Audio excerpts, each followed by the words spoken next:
Okay, we are ready to go, getting into game one here on MLG Test Bug. It's going to be a TVZ Masters versus Platinum, and of course Attackor is the Platinum for U of R, and jeez, I'm going to get this name one of these days, iMpEndymion?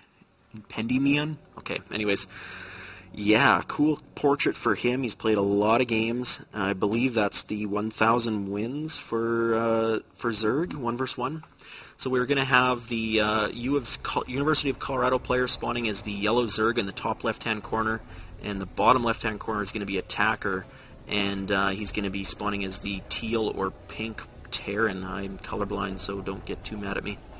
So yeah, we're going to have to see what Attackor's strategy is going to be. I hope he's got something planned, something that he can use against this Masters player that is probably just going to be playing very standard and very safe, and it's pink. Thank you, Minho Sayin. Anyways, yeah, so Zerg player getting his Overlord out and not doing any overpooling. There's really been nothing nom saying. Okay, there we go. SMI nom saying. Perfect. Anyways, yeah, no overpooling. There's been no real evidence that that's any faster than just doing the standard 9 Overlord, 10 drone, and then 2 or 3 more drones after that. Anyways, okay, yeah, and the Terran player is building his supply depot at the ramp. MLG Test Bug does have the supply depot here at the bottom, so that's going to prevent any players from putting down any walls. Nothing really crazy is going to come out that way. Protoss players love to cannon, but that is not even on this matchup. Barracks is coming down for Attackor here to wall off his, start finishing the wall off, and likely to see another supply depot here. If he can get that supply depot up before the drone scout does get there, what that's going to mean is the Zerg player is not going to know if he's going for a 1-Rax fast expand, or maybe Hellion expand, or even Blue Flame Hellion expand. Blue Flame not as popular as it was pre-patch. Just because of the fact that it no longer 2-shots drones. So the upgrade really isn't as efficient as it could be. It's odd, or sometimes even more efficient just to get a 3rd or a 4th Hellion and reactor those Hellions instead of Blue Flame. So we do have Hatch first here coming from our Zerg player, and he just threw down his pool as well. No gas yet, so we're not going to see a Speedling fast expand. I do like Speedling Fast Expand on these type of maps. It does give you a lot of early map control that you can use to really limit the Terran in knowing what you are doing. And of course, if you can get map control over the Terran, then you have a lot of advantage right there. So Attackor's just coming in now. He sees the hatch. If he clicked on it and knows the timings, he could probably know, or probably see right there that it is going to be a fast expand, hatch first. He does see that there is no gas, just barely saw that second geyser. And we've got a drone transfer coming up already.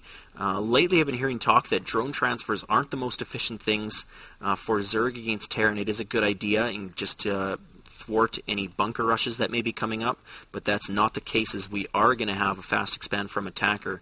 2-Rax play, there's no pressure coming though, it's just going to be a defending 2-Rax. Interesting. Haven't seen this build that much, and we've got a late SCV scout, but that's about all so far. No real advantage. And anyways, I was saying those drones there can defend against anything else. Against Protoss, you may not want to transfer them that early, just because the lost mining time from transferring 8 drones isn't as efficient as it could be unless you are fully saturated here, which of course he's not. So Spinecrawler is coming up. If we look at his vision, they've got our Zerg player's got 2 Lings coming in here. He's going to see that bunker and he's going to have to run away, but he does have an Overlord in the back of the base, or he did, and it did get killed, so very good there for Attackor. He's going to have a little bit of advantage. The supply block is 32 out of 28, so he's got to get an Overlord out. It's just about to pop, and then he will be unsupply capped. But he's going to have to get another Overlord now because he's 33 out of 36, and he's going to be supply capped really soon again. Wow, lots of queens here. I love it. I just love this. His 4th queen just popped out. This is going to allow him to keep up with Larva and Jex very well. He's also going to be able to spread creep, and the reason he's spreading creep so fast right now is because he's taking a fast 3rd. That is an outlandishly fast 3rd base.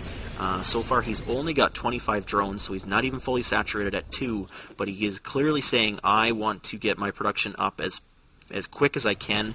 and I really like that play because Attackor is just adding on another barracks and an engineering base. We may be afraid of some kind of Mutalisk attack, or maybe just be going for a fast upgrade. But Attackor's going to need to ramp up his production fairly soon if he wants to keep up with this 3-basing Zerg. 34 drones to 26 SCVs.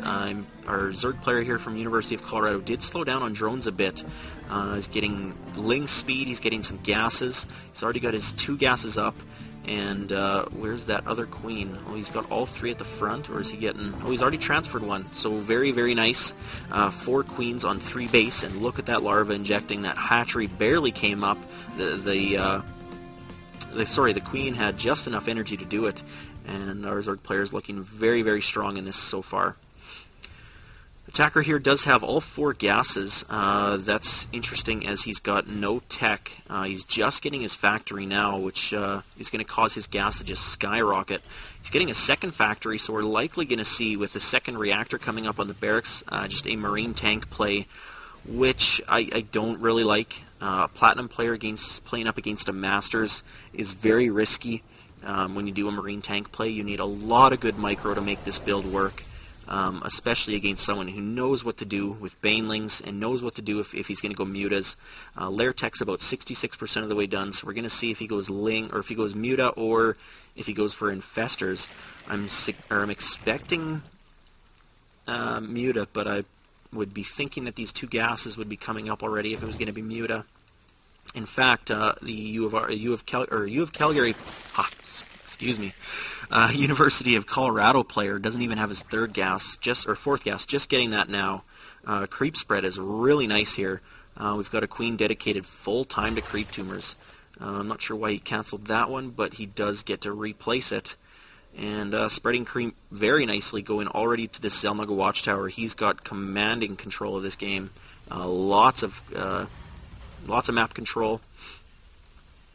Anyways, the Terran player, Attackor, of course. Siege Tech is almost done. He's got 1 tank out, the second one on the way. Stim is just about to finish. Combat Shields is queued up right after it. And our Zerg player does get scanned here. Seems of somewhat okay saturation. An experienced player would probably see this and be like, okay, there probably is a 3rd base, because I know he's going to have enough drones by 10 minutes to saturate 2 bases. If we look at the Terran's vision, he does not know about that 3rd base yet. He does not know about this phenomenal creep spread, and that is just awesome. We've got an Overseer coming in here down to the south end of the base, or south end of the map, and he's going to get a good idea of what's going on. The Zerg player just got Zergling Baneling right now. He does see 1 factory, sees the second, and he knows that there's 2 tech labs, so he's probably sure there's tanks.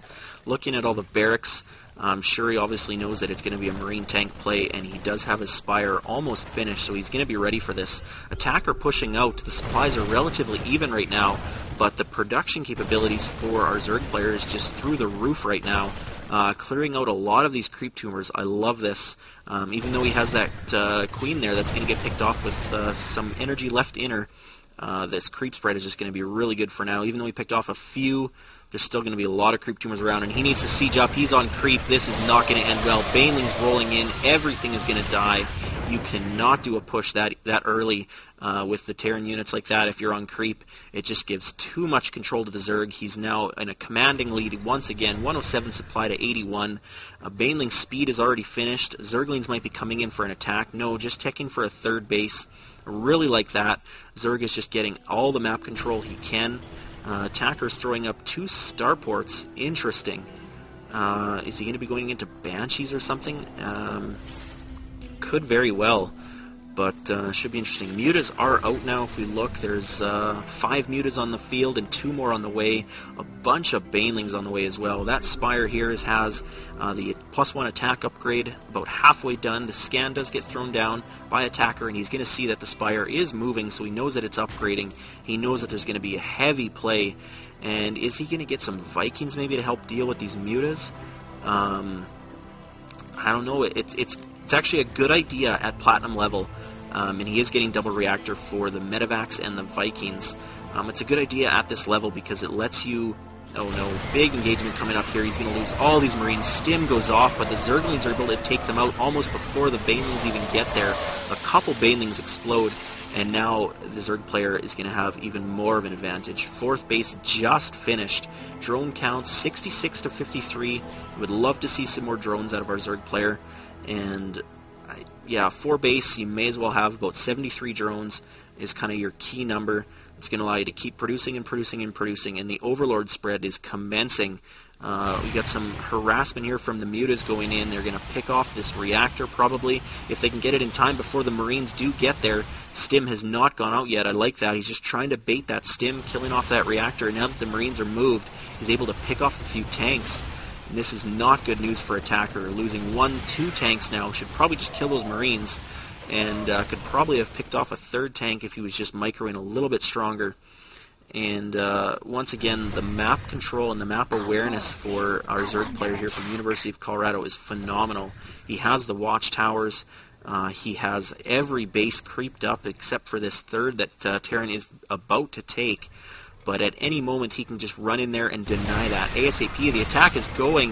The siege tanks are getting focused down by the Zerglings, and the Banelings pick off a bunch of Marines. I think this is going to be it. 140 supply to 84. There's not much Attackor can do at this point. He's just hoping that he can get his 4th base up. He's got a lot of money in the bank.